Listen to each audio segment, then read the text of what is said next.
지난 사흘 동안도 평안하셨지요? 예, 오늘이 1월의 마지막 날입니다. 지난 한 달도 참 수고 많으셨습니다. 우리 주위의 분들과 한번 이렇게 인사하겠습니다. 지난 한 달도 수고하셨습니다. 아시죠? 예, 네.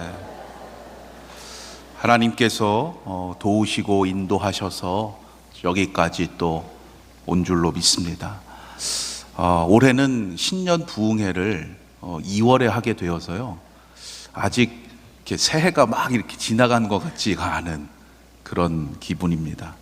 돌아오는 주일부터 신년 부흥회가 있게 되는데, 남은 기간 동안 여러분 하나님께서 주실 은혜를 사모하는 마음으로 기도로 준비하시고 또 온 가족이 함께 꼭 참여하실 수 있기를 바랍니다. 오늘 특별히 교회학교 교사 주간으로 수요 예배를 드리게 됐는데, 우리 교사분들 또 많이 오셔서 감사하고, 제가 또 기도하는 것 중에 하나가 또 새롭게 부임하신 목사님과 또 교회학교장님과 또 많은 선생님들이 특별히 하나님의 놀라우신 부흥의 역사를 또 함께 체험하며 이루어가는 한 해가 되기를 바랍니다. 우리 성도님들도 함께 기도해 주시고, 정말 우리 교회가 저는 그렇게 생각을 해요. 많은 사람들이 도심교회는 참 앞으로 쉽지 않다, 이제 그런 말 많이 들으실 거예요. 근데 도심교회라서 어려운 게 아니라 저는 우리 교회가 광역교회다, 이렇게 생각을 합니다. 그러니까 주변에서만 나오는 게 아니고요, 우리 서울 안에 또 수도권에 있는 분이라면 사실 마음이 중요한 거죠. 예, 심리적인 그러한 마음, 결단이 중요하다, 이렇게 생각이 듭니다. 그래서 우리가 정말 수도권에서 어디에 있든지 또 주회전을 사모하고 또 모이기에 힘쓰는 또한 그러한 공동체가 되기를 바랍니다. 예. 지난 시간에 나누었던 말씀 여러분 혹시 기억을 하시는지요? 2주 전인데 에발산의 복음이라는 제목으로 여호수아 8장까지의 말씀을 함께 나누었습니다. 에발산은 본래 저주를 선포하도록 명하셨던 산이었습니다. 세겜을 가운데로 해서 우리가 지도를 봤었죠. 북쪽에는 에발산이 있었고 남쪽에는 그리심산이 있었습니다. 왜 그리심산이 축복을 선포하는 산이 되었는가?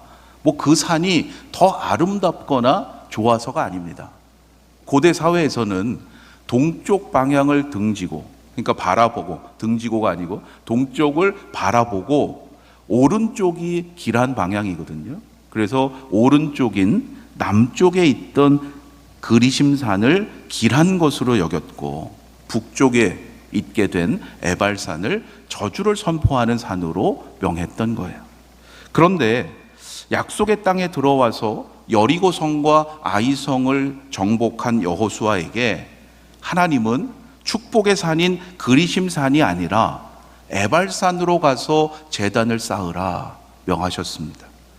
이것은 600여 년 전에 바로 그 세겜 지역에서 하나님이 아브라함에게 나타나셔서 장차 이 땅을 내 자손에게 주리라 말씀하셨던 것을 성취하시는 것일 뿐만이 아니라 저주가 선포될 수밖에 없는 곳에서도 장차 용서와 사랑으로 하나님께서 축복해 주시겠다고 하는 새로운 은혜의 역사를 시작하시는, 예표하시는 놀라운 사건이었다라는 것 말씀을 드렸습니다. 이것을 성경의 구원사적인 관점에서 말한다면 장차 온 인류를 구원하시기 위해서 오실 예수 그리스도의 십자가 복음을 나타내시는, 미리 알려주시는 사건이다라고 해석을 할 수가 있어요. 그래서 지난 시간의 말씀을 에발산의 복음이라고 삼았던 겁니다. 그만큼 중요한 의미가 있었던 사건이에요. 따라서 이 사건을 통해서 이스라엘의 광야 세대는 다시 한번 깨달았어야 마땅합니다. 그들이 약속의 땅에 들어올 수 있었던 이유가 무엇이었는가? 여리고성과 아이성 전투에서 승리할 수 있었던 이유가 무엇이었는가? 모두 다 전적인 하나님의 은혜였음을 그들은 다시금 깊이 깨달았어야 마땅하다는 거예요. 그리고 그들은 이제 달라져야 합니다. 어떻게 달라져야 하느냐? 하나님께서 무엇을 싫어하시는지를 잘 깨닫고 더 이상 하나님 싫어하시는 것을 하지 말아야 하는 거예요. 지금까지 여호수아의 말씀을 함께 나누어 오시면서 여러분, 하나님께서 뭐를 싫어하신다 깨닫게 되셨습니까? 하나님은 우리가 하나님께 묻지 않고 우리 마음대로 하는 것을 제일 싫어하시는 거예요. 하나님의 백성, 하나님의 자녀라면 내 생각을 내려놓고 항상 하나님께 먼저 묻고 그 뜻에 따라 행하는 자가 되어야 한다는 거예요. 그래야 약속의 땅에서 쫓겨나지 않고 계속해서 머물 수 있을 것이다 말씀하시는 거예요. 그들이 약속의 땅에 들어올 수 있었던 이유가 무엇이었습니까? 그들이 말씀에 전적으로 순종했거나 헌신했기 때문이 아닙니다. 그들이 들어갈 만한 자격이 있어서도 결코 아니었어요. 하나님께서 먼저 그들을 택하셨고 하나님의 거룩한 백성으로 삼아주셨다는 것을 잊지 말아야 합니다. 우리도 마찬가지지요. 내가 먼저 택한 것이 아니에요. 내가 열심히 하고 내가 헌신했기 때문에 복을 받은 것이 아닙니다. 너무나 부족하고 연약한 우리를 하나님은 포기하지 않으시고 오늘도 사랑해 주셔서 우리가 하나님의 은혜로 살아가고 있음을 잊지 말아야 합니다. 그런데 세상 속에 살다 보면 우리는 자주 이것을 잊어버리고 말죠. 눈에 보이는 것만 가지고 생각하게 되고 당장의 손익을 가지고 판단하기 쉽기 때문이에요. 은혜의 선물에 물론 감사하는 마음이 있습니다. 그런데 삶의 현실 속에서 그것을 쉽게 잊어버리고 오래 가지 못하는 것이 우리의 한계요 연약함입니다. 여호수아 9장에 기록된 오늘의 이 사건을 통해서 연약한 우리의 모습을 다시금 돌아보고 그러함에도 우리를 통해서 일하시고자 오늘도 우리를 부르시는 하나님의 그 사랑과 은혜에 감사하면서 다시금 믿음으로 결단하는 오늘 이 시간이 되시기를 주님의 이름으로 축원합니다. 여호수아와 이스라엘 백성은 우리가 앞서 살펴본 대로 두 전쟁에서 큰 승리를 거두었어요. 그리고 마침내 에발산으로 가서 하나님의 명령에 따라 단을 쌓고 예배를 드렸습니다. 그들의 기분과 기대가 어떠했겠습니까? 야, 이제 됐다. 앞으로 탄탄대로고 우리가 하는 일마다 잘 될 것이다. 기대할 만하지 않습니까? 그런데 그러한 기대를 가지고 돌아왔을 그들을 기다리고 있던 것은 그와는 정반대였어요. 탄탄대로나 만사 형통과는 거리가 멀었습니다. 이번에는 가나안 족속의 연합군들과 싸워야 한다는 소식이었어요. 오늘의 본문 1절과 2절에 보시면 가나안 족속들이 연합군을 형성해서 여호수아와 이스라엘과 싸우고자 합니다. 말 그대로 산 넘어 산이에요. 여리고성이나 아이성 하나씩 정복하는데도 참 쉽지 않았습니다. 그런데 어떻게 이러한 여러 연합군과 싸울 수 있겠어요? 현실적으로 말이 안 되는 거죠. 더군다나 그들이 불평하고 이해하지 못했을 것은 지금 에발산까지 가서 제단을 쌓고 하나님께 예배드리고 돌아오는 거예요. 그랬으면 더 잘되게 해주시고 더 평안하게 해주셔야지 어떻게 이렇게 하실 수 있습니까? 생각되지 않겠어요? 여러분 가운데 혹시 수요 예배까지 나왔는데 더 잘되게 해주셔야죠. 그러한 기대 갖지 않겠습니까?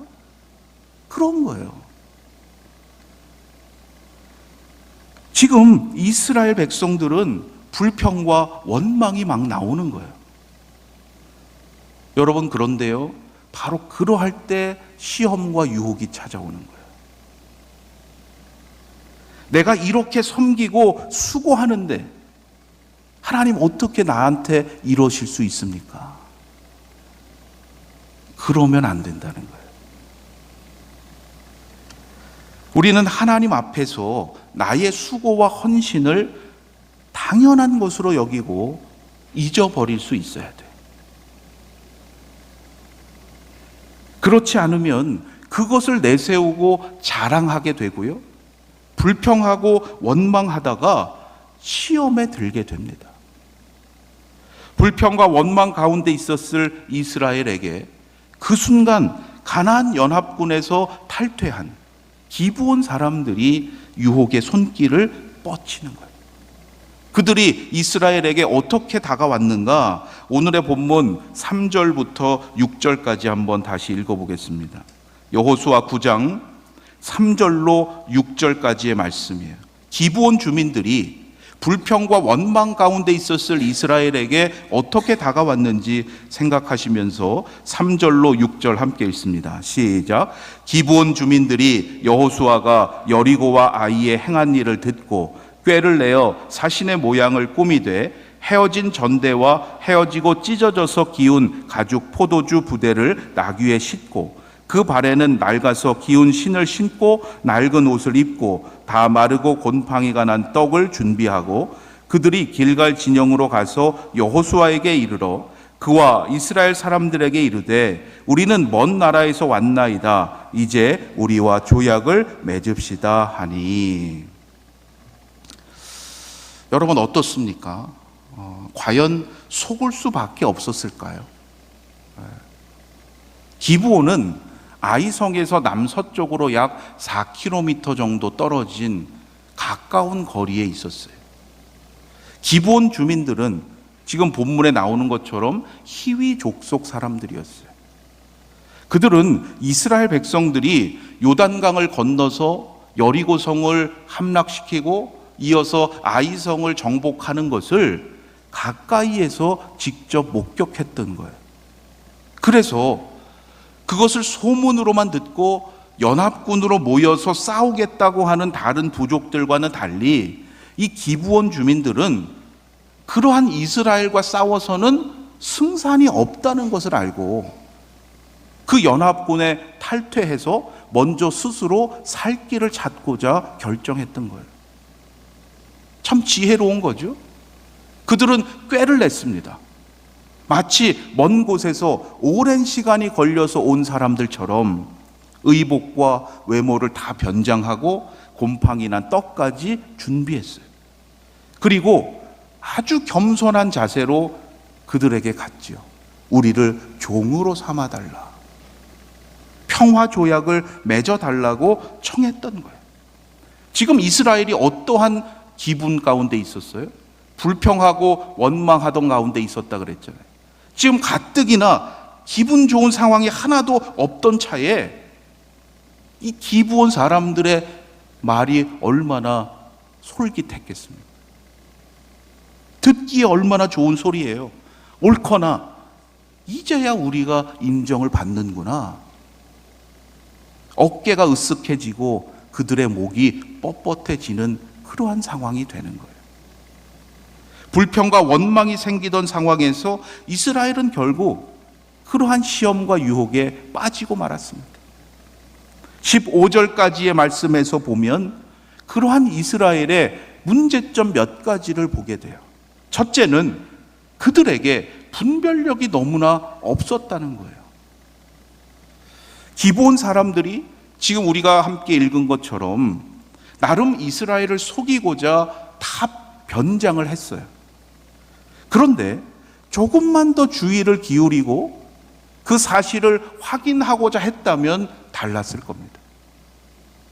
특히 사신이라는 사람은 한 나라를 대표하는 그러한 대사예요. 멀리서 왔다고 해도 사신이라고 하면 이렇게 낡고 기운 옷을 입고 있다는 것은 사실 말이 안 되는 겁니다. 더군다나 그들이 지금 멀리서 왔다고만 하지 어느 나라에서 왔는지 정확히 밝히고 있지 않아요. 끝까지 밝히지 않습니다. 그런데 확인도 해보지 않은 거예요.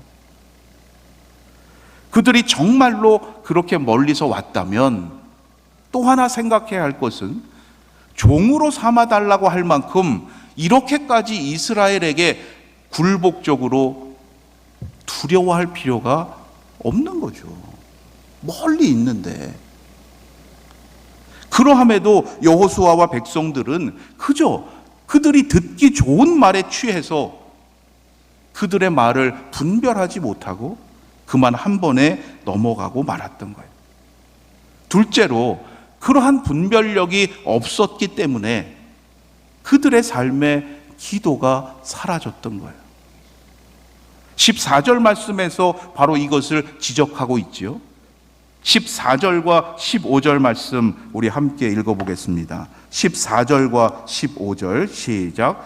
무리가 그들의 양식을 취하고는 어떻게 할지를 여호와께 묻지 아니하고 여호수아가 곧 그들과 화친하여 그들을 살리리라는 조약을 맺고 회중 족장들이 그들에게 맹세하였더라. 이스라엘은 듣기에 좋은 그들의 말만을 듣고 어찌할지를 여호와께 묻지 않았어요. 왜요? 분별력이 없었기 때문이에요. 앞서 아이성 전투에서 그들이 참패할 때의 상황과 너무나 흡사하죠. 그때도 이스라엘은 하나님의 명령 없이, 즉 하나님께 먼저 묻지 않고 그들의 판단대로, 그들의 생각대로 전진했던 거예요. 그랬다가 여리고 성보다도 훨씬 작은 아이성에서 그들은 참패하고 말았습니다. 그런데 이번에도 마찬가지인 거예요. 벌써 그토록 중요한 교훈을 그들은 잊어버리고 말았던 거예요.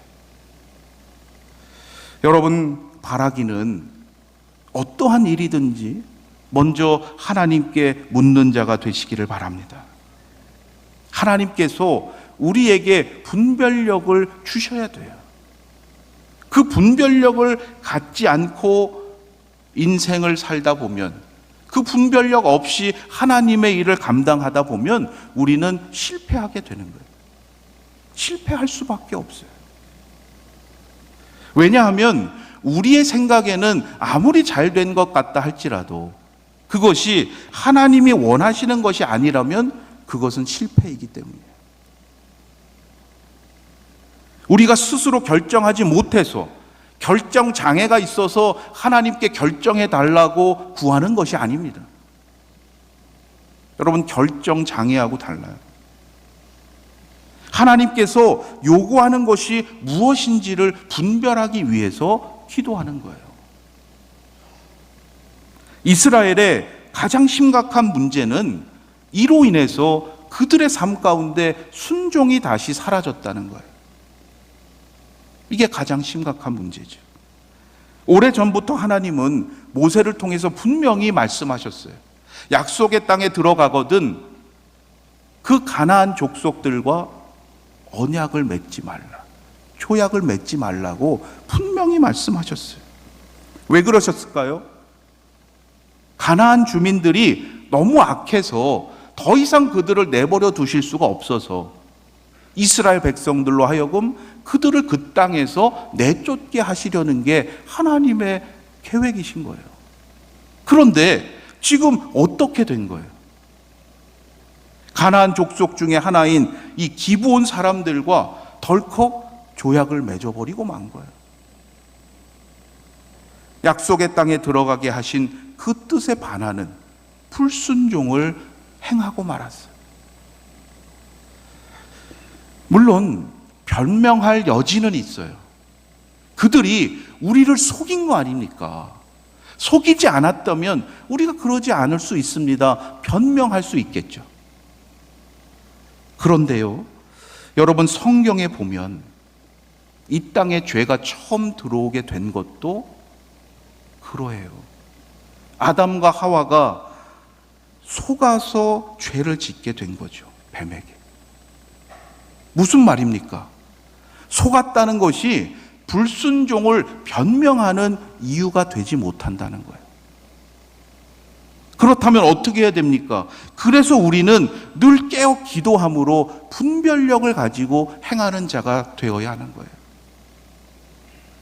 어떻게든 우리를 말씀에서 멀리하게 만들고 어떻게든 하나님께 순종하지 못하게 하려는 것이 사탄의 시험과 유혹입니다. 여러분, 그것을 이기려면, 그것을 극복하려면 다른 방법이 없어요. 이것은 신앙의 연륜이 오래되었다고 자연적으로 되는 일이 결코 아니죠. 내가 놀라운 어떤 극적인 경험을 했다고, 승리를 체험했다고 다음에도 당연히 이기는 것이 결코 아닙니다. 믿음의 사람은 모든 일을 결정하기 전에 먼저 하나님께 물어야 하는 거예요. 이 사건에 대해서 혹시 이렇게 생각하시는 분이 있을 수 있어요. 하나님이 약속의 땅에서 무조건 모든 이들과 전쟁하라고 하신 것은 아니지 않습니까? 생각나시는 말씀 있죠. 전쟁하지 말고 화평을 이룰 수 있다면 그것이 더 좋은 거 아닙니까? 맞아요. 신명기 20장에 보면 적군과 싸우기 전에 먼저 화평을 선언하라 하시는 말씀이 있습니다. 한번 찾아보실까요? 신명기 20장 10절부터 11절을 한번 읽어보려고 하는데요. 구약성경 293쪽에 있습니다. 신명기 20장 10절과 11절 우리 찾으신 분들 함께 읽습니다. 시작. 내가 어떤 성읍으로 나아가서 치려할 때에는 그 성읍에 먼저 화평을 선언하라. 그 성읍이 만일 화평하기로 화답하고 너를 향하여 성문을 열거든 그 모든 주민들에게 내게 조공을 바치고 너를 섬기게 할 것이요. 화평을 거부하면 그때 치라는 말씀이죠. 먼저 화평을 선언하라. 이처럼 하나님은 약속의 땅에서 무조건 전쟁하라고 하신 거 아니에요. 그렇다면 지금 이스라엘이 기브온 주민들과 화친한 것은 맞는 거 아닙니까? 이렇게 생각할 수 있다는 거죠. 그런데 여기에 문제가 있어요. 신명기 20장 말씀에서 먼저 화평을 선언하라 하신 그 대상이 누구인지를 잘 알아야 한다는 거예요. 무조건 먼저 화친하라고 하신 게 아니에요. 기브온 주민들은 먼저 화친을 선언하라라고 명하신 대상에 포함되지 않는다는 거예요. 그러면 누구에게 화친을 먼저 선언하라고 하신 겁니까? 이스라엘에게서 멀리 떠나 있는 성읍들에게. 네. 즉 가나안의 7 족속에 속하지 않는 사람들의 경우에는 먼저 화친을 선언하고 받아들이지 않으면 그때 멸하라고 하신 거예요. 그래서 기브온 족속이 멀리서 온 것처럼 변장하고 나타난 거예요. 어떻게 알았는지는 모르겠어요. 그러나 기브온 족속은 이것을 알고 이스라엘을 속이고자 했던 거예요. 만일 여호수아와 이스라엘이 그들이 정말 화친의 대상에 해당되는가 되지 않는가 알고자 했다면, 더 확인하고자 했다면 더더욱 그것을 결정하기 전에 먼저 하나님께 물었어야 돼요. 그것이 언약의 백성으로서 해야 될 마땅한 일이기 때문이에요. 그러나 여호수아는 그렇지 않았죠. 마치 자신이 결정권자인 것처럼 하나님께 묻지도 않고 마음대로 조약을 맺었던 거예요. 바로 이것이 하나님께서 가장 싫어하시는 불순종입니다. 그렇다면 불순종의 결과는 어떻게 되겠습니까? 불순종의 결과 어떻게 되느냐? 우리 그 다음 16절부터 19절까지 여호수아 9장입니다. 여호수아 9장 16절로 19절까지 불순종의 결과를 예상하면서 한번 읽어보겠습니다. 시작. 그들과 조약을 맺은 후 사흘이 지나서야 그들이 이웃에서 자기들 중에 거주하는 자들이라 함을 들으니라. 이스라엘 자손이 행군하여 셋째 날에 그들의 여러 성읍들에 이르렀으니 그들의 성읍들은 기브온과 그비라와 부에롯과 기럇 여아림이라. 그러나 회중 족장들이 이스라엘의 하나님 여호와로 그들에게 맹세했기 때문에 이스라엘 자손이 그들을 치지 못한지라. 그러므로 회중이 다 족장들을 원망하니 모든 족장이 온 회중에게 이르되 우리가 이스라엘의 하나님 여호와로 그들에게 맹세하였은즉 이제 그들을 건드리지 못하리라. 조약을 맺은 후에 채 사흘이 지나지 않아서 그들의 거짓말이 다 들통이 나게 되죠. 어떻게 되었느냐? 이스라엘이 이제 행군을 해요. 그래서 사흘 길을 가서 기브온이 포함된 여러 성읍들을 이제 치려고 할 때에 기브온 사람들이 그걸 볼 거 아니에요? 조약을 맺은 기브온 사람들이 거기는 우리가 거주하는 곳입니다. 이실직고하게 되면서 알게 되는 거예요. 그랬더니 어떠한 일이 벌어집니까? 이스라엘이 조약을 맺어서 기브온을 치지 못하니까 회중들이 다 족장들을 어떻게 했다고요? 원망했다 그랬어요. 원망은 지나간 출애굽 세대를 특징 짓는 말이에요. 그동안 여호수아서에 나오지 않았었습니다. 그런데 불순종의 결과로 이 약속의 땅에서 광야 세대에게 다시 원망이 등장하게 되는 거예요. 약속의 땅에 들어온 광야 세대라면 이제는 다를 줄 알았겠죠. 당연히 이전과는 달라질 줄 알았어요. 그러나 그렇지 못했던 거예요. 출애굽 세대든지 광야 세대든지 우리가 말씀에 불순종하면 우리 안에 있는 이 죄의 본성이 다시금 일어선다는 거예요. 백성들의 원망을 듣게 된 여호수아가 어떻게 했을까요? 두 가지 선택이 있었겠죠. 백성들로부터 막 원망을 듣게 될 때 지도자인 여호수아가 어떻게 할 수 있을까?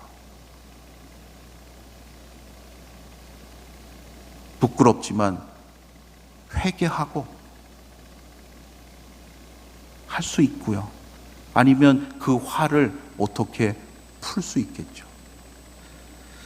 원망을 듣게 된 여호수아가 어떻게 하느냐? 우리 22절과 23절 말씀 우리 마지막으로 함께 봉독하겠습니다.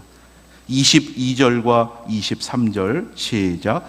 여호수아가 그들을 불러다가 말하여 이르되 너희가 우리 가운데 거주하면서 어찌하여 심히 먼 곳에서 왔다고 하여 우리를 속였느냐? 그러므로 너희가 저주를 받나니 너희가 대를 이어 종이 되어 다 내 하나님의 집을 위하여 나무를 패며 물을 깃는 자가 되리라 하니. 여호수아는 속았음을 깨닫게 되고 기브온 사람들을 불러다가 그들을 저주합니다. 너희는 종이 되어서 나무를 패며 물을 깃는 자가 되러라. 그러나 그들을 죽이지는 못하게 함으로써 언약은 이행을 하지요. 그런데 여기서 우리가 관심해야 될 것은 기브온 사람들이 무엇을 위해서 일하는 자가 되느냐, 어디에서 일하는 자가 되느냐 하는 거예요. 내 하나님의 집을 위하여, 하나님의 성소를 위해서 그곳에서 나무를 패며 물을 깃는 자가 돼요. 만일 다른 곳에서 이 일을 하게 되었다면 여호수아의 말대로 저주가 되었을 거예요. 그러나 그들은 하나님의 성소에서 일하는 자가 되도록 명령을 받았어요. 여러분, 하나님의 집을 위해서 일하는 것이 저주일까요? 오늘의 말씀을 통해서 우리에게 깨닫게 하시는 것은 하나님은 인간의 저주를 하나님의 축복으로 바꾸실 수 있다는 거예요. 거룩한 은혜의 역사를 우리에게 또다시 보여주고 계십니다. 오늘의 사건에서 우리가 본받을 사람이 누가 있을까요? 이 사람처럼 믿음의 삶을 살아야겠다. 본받을 만한 사람이 하나도 없습니다. 자신이 살기 위해서 연합군을 뛰쳐나와서 이스라엘을 속였던 기브온 사람들이었어요. 그 속임수에 쉽게 넘어갔던 불순종한 이스라엘 백성들이었어요. 그것을 알고 화가 나서 기브온 사람들을 저주했던 여호수아였어요. 여러분, 어떤 사람을 본받겠습니까? 칭찬받을 만한 사람이 하나도 없어요. 그런데 이 사건을 통해서 우리는 뜻밖의 역사를 보게 됩니다. 그것은 바로 기브온 사람들이 하나님의 은혜로 하나님의 집에서 일하는 거룩한 자들이 되었다는 거예요. 여러분, 솔로몬이 왕이 되어서 1000번제를 드리게 되는 사건 기억하시죠? 나중의 일이잖아요. 이스라엘 왕이 세워져서 솔로몬이 왕이 되어서 1000번제를 드리게 되었을 때 그때 제사를 드리러 갔던 곳 혹시 기억나십니까? 어디에 있는 산당이었어요? 기브온 산당이었어요. 바로 이때 시작이 되는 거예요. 이때부터 시작해서 기브온 사람들이 살아가던 그곳에 여호와의 성막과 번제단이 있게 됩니다. 왜요? 하나님의 집을 위해서 일하게 되었잖아요. 기브온 사람들이 바로 그 일을 했기 때문에 하나님의 백성이 되었던 것이고 약속의 땅에서 그들도 계속해서 살게 되었던 거예요. 이것이 바로 인간의 실패와 불순종을 통해서도 일하시는 하나님의 놀라운 역사입니다. 오직 하나님의 은혜만이 남게 된다는 것을 오늘도 깨닫게 하시는 거예요. 우리는 하나님의 은혜 없이는 하루도 살아갈 수 없는 존재들입니다. 오늘도 우리를 이 은혜의 보좌 앞으로 인도하신 하나님이심을 믿고 여러분, 어떠한 상황에서도 끝까지 하나님께 순종하는 자가 되기로 다시금 결단하는 이 시간이 되시기를 주님의 이름으로 축원합니다.